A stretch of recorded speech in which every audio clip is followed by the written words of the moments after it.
Në 99. Në 99.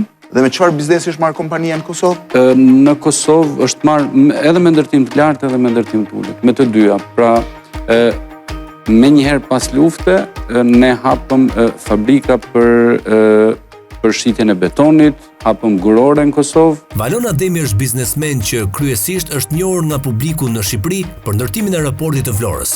Më shumë se biznesmen, Valoni mbetet akoma idealist i njëri, mbi të gjitha patriot që synon të bëjë një vepër të madhe siç është aeroporti i ri në Vlorë, duke qëndruar stoik se ky aeroport rrit emrin e Shqipërisë duke sjellë edhe më shumë turistë huaj, të cilët turren drejt jugut të vendit. Por me këtë vepër të madhe, Valon Ademi synon që të rrisë konkurencën brenda llojit, që sjell automatikisht dhe uljen e çmimit të biletave për çdo që shkon jashtë vendit apo vjen në ADE.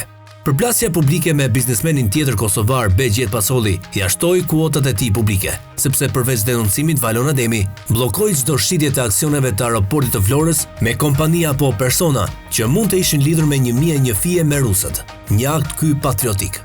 Valon Ademi e ka vendosur se aeroportin e Vlorës do ta vendos në punë vitin e ardhshëm, paçka se ka harxuar nga paratë e tij deri më tani afro 30 milion euro. Natyrisht që ky është biznes, por për Valon Ademin mbetet si mision personal patriotik që ky aeroport të përfundoi duke u bërë me aeroportin e Rinasit dy nga më të mirët jo vetëm në rajonin e Ballkanit, por edhe më gjerë.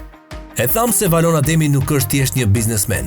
Ai ka mbetur idealist për MMD-un Shqipëri, por edhe për Kosovën, e cila ka ngelur në pazare meskine se kush mban karrikën e kryeministrit. Valon Ademi rrith nga familja e madhe patriotike kosovare dhe mund t'i bënte mirë angazhimi i tij në politikën kosovare, madje edhe si lider në LDK, në këtë parti që i ka mbetur shpirti, e për ta kthyer në pushtet dhe me emër siç kishte dikur emri LDK e Ibrahim Rrugovës.